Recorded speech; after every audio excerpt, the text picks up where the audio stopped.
Yeah, I've never experienced a time where I'm hearing so many people complain about being unhappy. So many people saying they can't afford to live where they live. So many people telling me that it's such a rat race just to survive a G7 country. The interesting part about this location here is I probably got here at the right time 4 years ago. I did a lot of things right. I actually bought a piece of property instead of waiting. Real estate's gotten a lot more expensive here, even in Ecuador. Timing is very important when you move to a developing country. This place here in Ecuador is very remote, very isolated. It's a little bit of a bombshell coming in here. There's people that have houses that are shacks and garbage everywhere. That's sort of the premise on the outside coming in here to this place of tranquility and simplicity.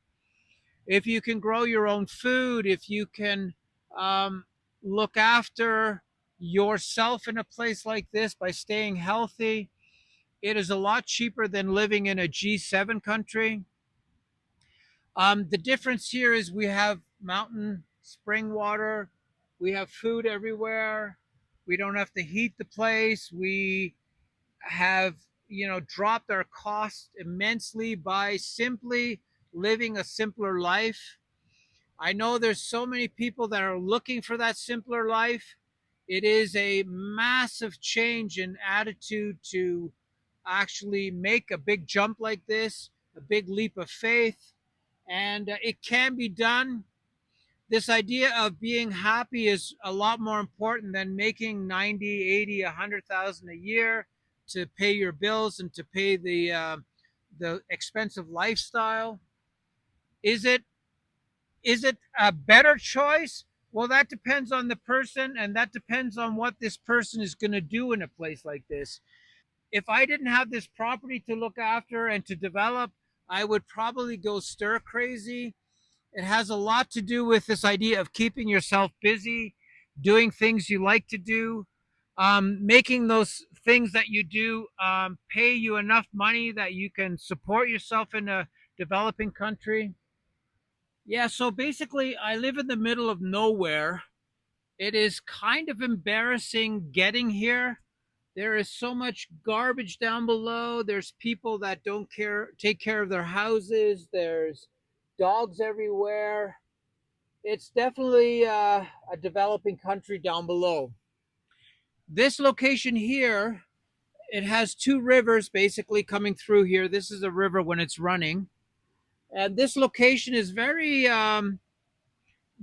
interesting because it's so beautiful in the way that it supports life so well. It's sort of tucked away in a valley. If you came here to do your same profession, let's say you're a bricklayer, forget about it. You're not surviving on that 25, $30 a day. It's almost impossible. So this idea of coming here prepared in such a way that you know you're going to make, let's say, $1,200 a month, $1,000 a month, and survive off of that is an interesting concept. It works out better if you own your place because you don't have to deal with these crazy landlords. You can grow your own food. So there's a lot of advantages in having your own place that you can develop in such a way that there's um, a, a, a return for your investment. Eating this great food makes a big difference, not having to rely on this food that's been shipped 6 months ago. Just eating something that comes directly off the tree makes all the difference in the world. Do I recommend trying this out? Well, I would say yes, but you have to be the right person. You have to be very tolerant. You have to be able to put up with absurdities. You have to be able to survive, this stuff that doesn't even make any sense. There's a lot of that goes on when you start up something like this. But if you pick the right people, surround yourself with the right people, there's lots of opportunity here. And this idea of moving to somewhere in the middle of nowhere is very nice because there's no noise, there's no interruption, there's, some lousy neighbors maybe, but that's the extent of it. You just you just ignore that and benefit from all the things that are positive in living a place away from everything. And it makes a big difference when you have this initial setup in place where you can look after yourself and be safe at night and all those things. And a place like this is a great opportunity. Yeah, I want to talk about this idea of finding a place to be satisfied and to enjoy the rest of your life, or to enjoy life. Yeah, it's very interesting to me. I haven't, as long as I can remember, I have never heard so many unsatisfied people in the world.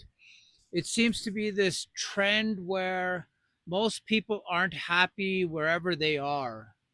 And in my opinion, happiness is a lot of the times it has to do with being fulfilled and tackling projects, doing things, and moving projects forward and getting results and having stuff grow. And all these things are missing in so many people's lives. And what happens is their setup, their starting point isn't working for them anymore. So they go to the grocery store and $200 gives them two shopping bags full of groceries. Then the husband works overtime, the wife works overtime. These people are hustling incredibly well and working as a team. And then their income tax bill goes through the roof. So, and then the property taxes goes up another $1,800 a year. So this idea of following the rat race is very cynical right now, because the more you push your way through, the harder it gets every time. And Canada is a great example. Canada was one of the best countries in the world. And I think if you ask any Canadian right now, they would say it definitely isn't anymore. And there's a lot of people looking for exit strategies to move somewhere else, to live less expensively, to do all these things. But it takes a lot of courage to pack up and go. It takes a lot of willingness to make enormous sacrifices. Now, if you are a very materialistic person and you like to go shopping and you like to have the best of the best and you like to buy things, and you are very materialistic in terms of your needs, then a place like this isn't probably a good choice, because sure, you can get everything here, but it's a different effort because you're not able to make that same kind of money. So this relationship between making less money and needing less and spending less is very interesting, because it allows you to do things that you want to do, and you're not trapped in this rat race and you're saying, okay, I've got to get another $1,200 for this month's property tax or whatever it may be. There's no end in sight. Working and working and working and getting to a point where you basically are always treading this rat race scenario where you just can't get out of it.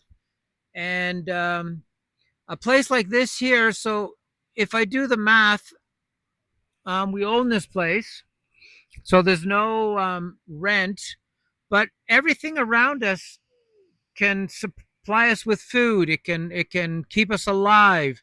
So if I had to live off $500 a month here, I could do it. Living off the land, living off all the stuff we have growing here, it is possible to do it.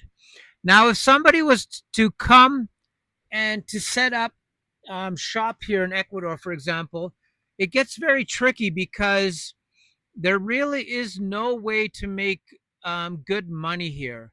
A construction worker that is quite experienced would make, $25. If he's really specialized, maybe $30 a day.